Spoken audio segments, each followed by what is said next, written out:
Hi everyone, welcome to pigeon education. ఈ వీడియోలో మనం ఏం చూద్దామంటే ఏదైతే ఒక డిగ్రీ థర్డ్ సెమిస్టర్ వాళ్ళకి రిలేటెడ్ ఉన్నటువంటి హెల్త్ అండ్ హైజీన్ అనే ఈ యొక్క సబ్జెక్ట్ గురించి చూద్దాము. ఎవరు వరి అవ్వద్దు, ఈ వీడియోలో నేను మీకు క్లియర్గా ఈ యొక్క హెల్త్ అండ్ హైజీన్ అనే సబ్జెక్ట్ ఏ విధంగా పాస్ కావాలి, అట్లానే ఇంపార్టెంట్ క్వశ్చన్స్ ఏమేమి చదవాలి, చాలా అంటే చాలా సింపుల్గా నేను ఎక్స్ప్లెయిన్ చేస్తాను. నేను చెప్పినటువంటి క్వశ్చన్స్, నేను ఎక్స్ప్లెయిన్ చేసినటువంటి క్వశ్చన్స్ కనుక ఏదైతే ఈ వీడియోలో నేను మీకు ఎక్స్ప్లెయిన్ చేస్తానో అది కనుక విని గుర్తుంచుకొని మీ ఓన్గా కనుక రాయగలిగినట్లయితే ఖచ్చితంగా మీరు పాస్ అయిపోతారు, అందులో ఏ డౌట్ లేదు. ఇంకా వీడియో కనుక వెళ్ళిపోయలేదు, ఇంకా చాలా మంది అయితే ఛానల్ చూస్తున్నారు కానీ సబ్స్క్రైబ్ అయితే అవ్వట్లేదు. దయచేసి తప్పకుండా సబ్స్క్రైబ్ అయితే చేసుకోండి, నాకు స్పోర్టివ్గా ఉంటుంది. అది ఇంకా నెక్స్ట్ యొక్క మన హెల్త్ అండ్ హైజీన్ లో ఇంపార్టెంట్ క్వశ్చన్స్ మాట్లాడుకునే ముందు అసలు ఫస్ట్ దీని హెల్త్ అండ్ హైజీన్ అంటే ఏందో ఒక నిమిషం మాట్లాడే ప్రయత్నం అయితే చేస్తాను. అదేంటిదంటే ఈ యొక్క హెల్త్ అండ్ హైజీన్ అంటే దీంట్లో క్లియర్ కట్ గా ఏమేమి ఉంటాయంటే ఫస్ట్ మన హెల్త్ గురించి, అంటే మన ఆరోగ్యం గురించి ఉంటుంది. మనం ఎలాంటి ఫుడ్ తింటున్నాము, ఎటువంటి డిసీజెస్ ఉంటాయి, వాటి నుంచి ఎట్లా మనం బయటపడాలి, వీటి గురించి. హెల్త్ అంటేనేమో ఏదైతే మనకు ఉన్నటువంటి ఆరోగ్యం అన్నట్లు, అట్లా కాకుండా హైజీన్ అంటేనేమో దాని నుంచి ఏదన్నా ఇన్ కేస్ దానికి ఏమైనా నెగిటివ్ అయితే ప్రివెన్షన్ అన్నట్లు. ఫర్ ఎగ్జాంపుల్ ఇప్పుడు మనం చూసుకున్నట్లయితే అప్పుడప్పుడు లాట్ ఆఫ్ డిసీజెస్ మనకు వస్తుంటవి, దాన్ని మనం ఏదో ఒక రకంగా ప్రివెంట్ చేసుకుంటాము. సో దాన్నే హైజీన్ అంటే nothing is it A positive meaning word which gives meaning related to cleanliness అన్నట్లు. ఆ విధంగా హైజీన్ అంటే మీనింగ్ అయితే వస్తుంది. అది ఇంకా ఈ యొక్క డిగ్రీ థర్డ్ సెమిస్టర్ లో హెల్త్ అండ్ హైజీన్ గురించి మాట్లాడుకోవే ముందు వెరీ ఇంపార్టెంట్ క్వశ్చన్స్ చూద్దాం. ఫస్ట్ దాని గురించి ఎక్స్ప్లెయిన్ కూడా చేస్తాను. అదే ఫస్ట్ క్వశ్చన్ ఏంటంటే బేసిక్ మీల్ ప్లానింగ్. ఫస్ట్ అసలు మీల్ ప్లానింగ్ అంటే ఏంటి, మీల్ ప్లానింగ్ కన్నా ముందు మీల్ అంటే ఏంటి? మీల్ అంటే ఏం లేదు, ఏదైతే మనం తీసుకునేటువంటి ఆహారం ఉంటుందో దానికి మీల్ అంటాము, భోజనం అని. ఇప్పుడు ఫర్ ఎగ్జాంపుల్ చూసుకున్నట్లయితే గవర్నమెంట్ స్కూల్స్ లో మధ్యాహ్నం భోజనం పథకం ఉంటుంది, అది ఒక మీల్ ప్లానింగ్ అన్నట్లు. దీంట్లో ఏమేమి ఉంటాయి అంటే ఫస్ట్ ఏం లేదు, అసలు ఈ యొక్క మీల్ ప్లానింగ్ గురించి మీరు రాసేటప్పుడు మీల్ ప్లానింగ్ అని పెట్టేసి డెఫినేషన్ పెట్టేసి ఆ యొక్క మీల్ ప్లానింగ్ లో ఫర్ ఎగ్జాంపుల్ మనం చూసుకున్నట్లయితే వాళ్ళకి ఒక షెడ్యూల్ ఉంటుంది. మండే రోజు ఒక మీల్ ప్లాన్ ఉంటే ట్యూస్డే ఒక మీల్ ప్లాన్ ఉంటుంది, అట్లానే వెడ్నెస్డే ఒకటి ఉంటుంది. ఫర్ ఎగ్జాంపుల్ ఇవే నేను ఏదైతే చెప్తున్నానో అదే మీరు ఎగ్జామ్ లో రాసుకోవచ్చు. ఫర్ ఎగ్జాంపుల్ ఒక రోజు ఎగ్ వేసినట్లయితే ఇంకో రోజు సాంబార్ ఉంటుంది, ఇంకొక రోజు నార్మల్ రైస్ అండ్ కర్రీస్ ఉంటుంది, ఇంకొక రోజు లైక్ కిచడీ కానీ, ఇట్లా వాళ్ళు దేన్ని ప్లేస్ చేసుకుని ఆ ప్లాన్ అనేది చేస్తారంటే ఫర్ ఎగ్జాంపుల్ మనకి ఎక్కువగా కార్బోహైడ్రేట్స్ ఇవి ఒక దాంట్లో ఉంటాయి, ప్రోటీన్స్ అనేవి ఒక దాంట్లో ఉంటాయి, అట్లానే లిపిడ్స్, ఫ్యాట్స్ ఇంకొక దాంట్లో. ఇవి అన్ని ఓవరాల్ గా మెయింటైన్ అయ్యేటట్లు అట్లీస్ట్ ఒక బేసిక్ స్టాండర్డ్స్ లో మెయింటైన్ అయ్యేటట్టు బేస్ చేసుకుని వాళ్ళు మీల్ ప్లాన్ అనేది తయారైతే చేస్తారు. దాన్ని మనం మీల్ ప్లాన్ అంటాము. అది దాని గురించి రాస్తే సరిపోతుంది షార్ట్ కట్ లో. ఆఫ్టర్ నెక్స్ట్ చూసుకున్నట్లయితే బ్యాలెన్స్ డైట్. బ్యాలెన్స్ డైట్ అంటే ఏం లేదు, దాన్ని తెలుగులో సంతులిత ఆహారం అని అడుగుతారు.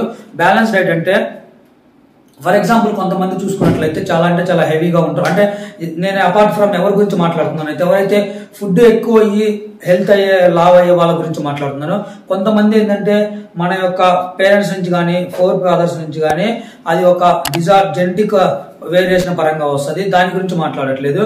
కొంత ఒబేసిటీ అంటారు కదా, సింపుల్ గా ఫ్యాట్ ఎక్కువ అయ్యి ఇట్లాంటి వాళ్ళ గురించి ఒకటి. ఇంకొకటి ఏంటంటే అసలు ఫుడ్ లేక బాధపడే వాళ్ళు. దీన్ని బ్యాలెన్స్ డైట్ ఏంటంటే ఈ రెండు డిసీజెస్ ఏదైతే మనకి ఫుడ్ ఎక్కువ అయ్యి వచ్చేటువంటి డిసీజెస్ కానీ ఒబేసిటీ కానీ ఇట్లా ఫ్యాట్స్ కానీ ఇట్లాంటివి రాకుండా ఉండటానికి, అలాగనే మరీ వీక్ గా అవ్వకుండా ఉండటానికి ఈ రెండిట్ని మోడరేట్ గా మెయింటైన్ చేసేది అదే బ్యాలెన్స్ డైట్.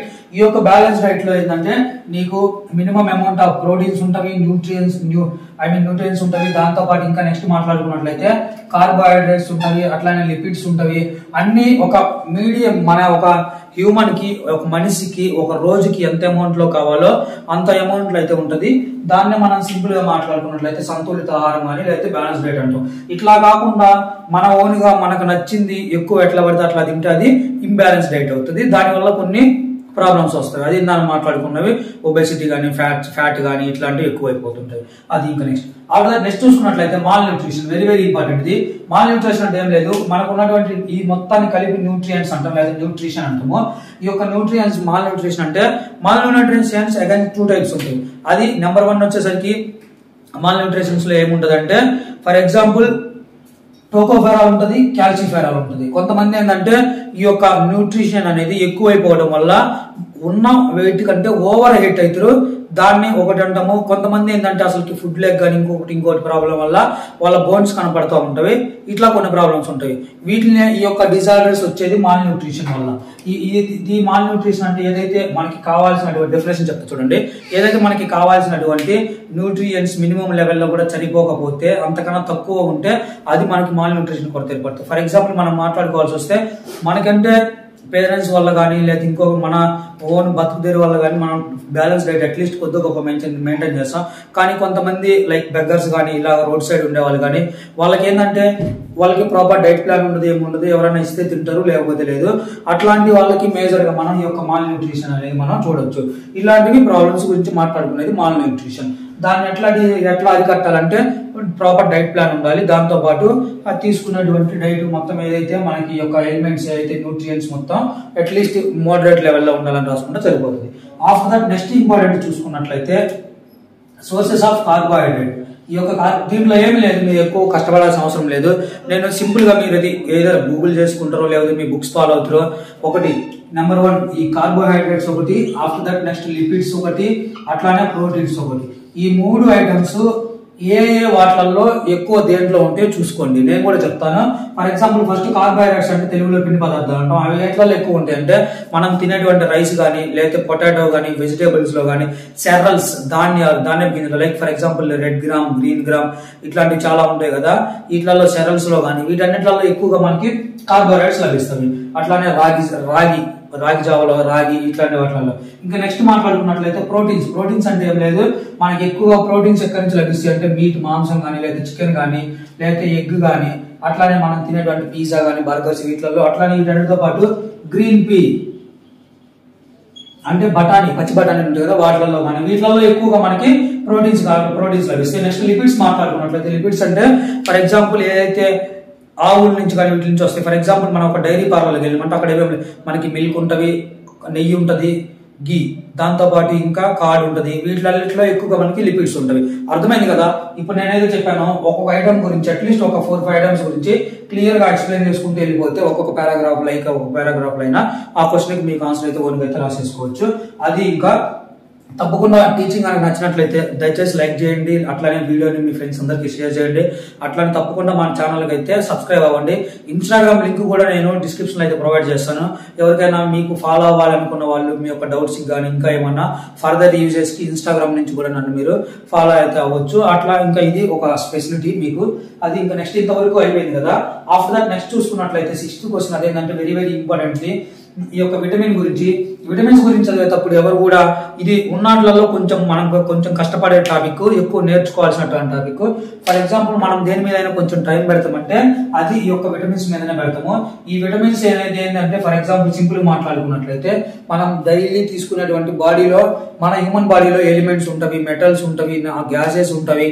అట్లానే ఇది పీరియాడిక్ టేబుల్ ఐడియా ఉందో లేదో మీకు. ఆ పీరియాడిక్ టేబుల్ లో ఉన్న ఎలిమెంట్స్ ఆల్మోస్ట్ 60% మన హ్యూమన్ బాడీలో కూడా ఉంటాయి. ఈవెన్ ప్రతి ఒక్కటి 60% అట్లా ఉంటుంది. వాటి గురించి పక్కన పెడతాం. సో నెక్స్ట్ ఈ యొక్క విటమిన్స్ అంటే విటమిన్ మనకి 2 టైప్స్ ఉంటాయి. అవే విటమిన్స్ ఏమంటే అంటే fat soluble vitamin, water soluble vitamin. అవి ADEK ఒకటి. ఆఫ్టర్ దట్ నెక్స్ట్ ఇంకా ఏదైతే మనకు ఉన్నటువంటి రిమైనింగ్ బి కానీ లేకపోతే సి విటమిన్ కానీ ఇట్లాంటివి, మళ్ళీ బిలో నెంబర్ ఆఫ్ టైప్స్ ఉంటాయి. K విటమిన్ ఇవి ఒక కిందకు వస్తాయి. వీటి గురించి సింపుల్ గా ఫస్ట్ మీరు ఏమేమి నేర్చుకోవాలంటే విటమిన్స్ గురించి. విటమిన్స్ అంటే ఏంటి, దాన్ని ఎవరు కనిపెట్టారు, డెఫినేషన్ ఏంటిది, అవి ఎన్ని రకాలు, 2 types, water soluble, fat soluble. Water soluble vitamins ఏంటి, అట్లానే ఫ్యాట్ సాల్యుబుల్ విటమిన్స్ ఏంటి, వాటిలో ADEK ఒక టైప్, రిమైనింగ్ ఒకటి. సి అంటే మనకి సిట్రస్ ఫ్రూట్స్, అవి ఏ లభిస్తాయి. ఇంతవరకు నేర్చుకున్నట్లయితే నెక్స్ట్ దాని యొక్క ఇంతవరకు అప్పుడు ఈ 2 పాయింట్స్ అయిపోతాయి. నెక్స్ట్ ఇంపార్టెన్స్ నేర్చుకోవాలి. అంటే ఒక ఫర్ ఎగ్జాంపుల్ మనకి ఇప్పుడు సి విటమిన్ తగ్గింది అనుకోండి, మనకి ఏమవుతుంది, హ్యూమన్ బాడీలో సి విటమిన్ అంటే ఏదైతే పుల్లదనం ఉంటుందో అది తగ్గిందంటే మనలో ఉన్నటువంటి ఇమ్యూనిటీ పవర్ అనేది మనం కోల్పోతాం. ఇమ్యూనిటీ పవర్ కోల్పోయినామంటే డిసీజెస్ అనేవి మన మీద తొందరగా అటాక్ అయితే చేస్తాయి. అట్లా కాకుండా ఫర్ ఎగ్జాంపుల్ K విటమిన్ తగ్గింది అనుకోండి, K విటమిన్ తగ్గితే దానివల్ల మనకి ఏమవుతుందంటే ఫర్ ఎగ్జాంపుల్ ఎప్పుడైనా కింద పడ్డప్పుడు హూన్స్ దెబ్బలు తగిలినప్పుడు బ్లీడింగ్ అనేది ఆగకుండా కంటిన్యూగా పోతూనే ఉంటుంది. దాని ద్వారా బ్లడ్ లాస్ అనేది ఎక్కువ అవుతుంది. కొన్నిసార్లు ఇట్ లీడ్స్ టు కోమా కానీ చనిపోయే పరిస్థితులు ఏర్పడతాయి పెద్ద పెద్ద ఎయిర్ యాక్సిడెంట్స్ అటువంటి టైంలలో. ఈ విధంగా మనకి ఈ విటమిన్స్ అనేవి డైలీ లైఫ్ లో చాలా అంటే చాలా హెల్ప్ చేస్తుంది. అందుకని చెప్పేసి వాటి యొక్క ఇంపార్టెన్స్ నేర్చుకోవాలి. దాంతో పాటు డిసార్డర్స్, ఫర్ ఎగ్జాంపుల్ ఇప్పుడు విటమిన్ ఏ ఉంది. విటమిన్ ఏ తగ్గితే మనకి రేజ్ చీకటి వచ్చింది అంటారు కదా. ఫర్ నైట్ చీకటి పడ్డామంటే వాళ్ళకి కళ్ళు అనేవి సరిగ్గా కనిపించవు. ఇట్లాంటి కొన్ని ప్రాబ్లమ్స్ వస్తాయి. ఇట్లా ప్రతి దాని గురించి డిజార్డర్స్ అంటే ఆ యొక్క విటమిన్స్ అనేవి లోపాలు వస్తే ఎటువంటి ప్రాబ్లమ్స్ వస్తాయి. వీటి గురించి మనం నేర్చుకున్నట్లయితే విటమిన్ కాన్సెప్ట్స్ అయిపోతుంది. ఈ విటమిన్ కాన్సెప్ట్స్ చాలా చాలా ఇంపార్టెంట్. మీకు షార్ట్స్ లో కానీ లాంగ్స్ లో కానీ ఖచ్చితంగా ఇది లేకుండా క్వశ్చన్ పేపర్ ఉండదు. సో ఎక్కువ ఫోకస్ దీని చేయండి. ఆఫ్టర్ దట్ నెక్స్ట్ ఇంకా ఎందుకంటే ఇది ఒక్కటి మనం కొంచెం కష్టపడి నేర్చుకోవాల్సి ఉంటుంది. రిమైనింగ్ గా నువ్వు నేర్చుకోకపోయినా నీ ఓన్ గా నేను చెప్పింది రాసి ఓన్ గా అయితే రాయొచ్చు. కానీ దీంట్లో ఏంటంటే కొన్ని సైంటిఫిక్ నేమ్స్ ఉంటవి, అందుకని చెప్పేసి ఖచ్చితంగా ఫాలో అవ్వాలి. అది నెక్స్ట్ ఇంకా ఇంపార్టెన్స్ ఆఫ్ వాటర్. ఈ వాటర్ ఇంపార్టెన్స్ అంటే ఏం లేదు, సింపుల్ గా మీకు ఓవరాల్ గా చెప్పడానికి ప్రయత్నం చేస్తాను. వాటర్ మన డైలీ లైఫ్ లో మీకు తెలిసిన పాయింట్స్ కాకుండా ఎక్స్ట్రా కూడా ఉంటాయి, వినండి. ఫర్ ఎగ్జాంపుల్ మనం ఏంటంటే వాటర్ అనేది ఓన్లీ మనకి అంటే పంటలు పండించుకోవడానికో లేకపోతే తాగునీటిగా ఉపయోగం అంటూ అట్లా కాదు. మీరు ఎగ్జామ్ లో ఆ 2 పాయింట్స్ రాస్తే ఎక్కువ మార్క్స్ రావు. అవి 2 ఓకే ఫైన్. మనం తాగడానికి వాటర్ కావాలి, ఇంకా మీరు పంటలు పండించుకోవడానికి వాటర్ కావాలి. కానీ ఇంకా దాంతో పాటు వాటర్ యొక్క యూజెస్ అనేవి లాట్ ఆఫ్ ఉన్నాయి. అవి వాటర్లో కొన్ని చెప్తా. అవి ఏంటి అంటే ఫర్ ఎగ్జాంపుల్ ఒక ఫారెస్ట్ రిసోర్సెస్ అవ్వాలన్నా, ఫారెస్ట్ అనేది పెరగాలన్నా, చెట్లు పెరగాలంటే వాటర్ కావాలి, యానిమల్స్ బతకాలంటే వాటర్ కావాలి.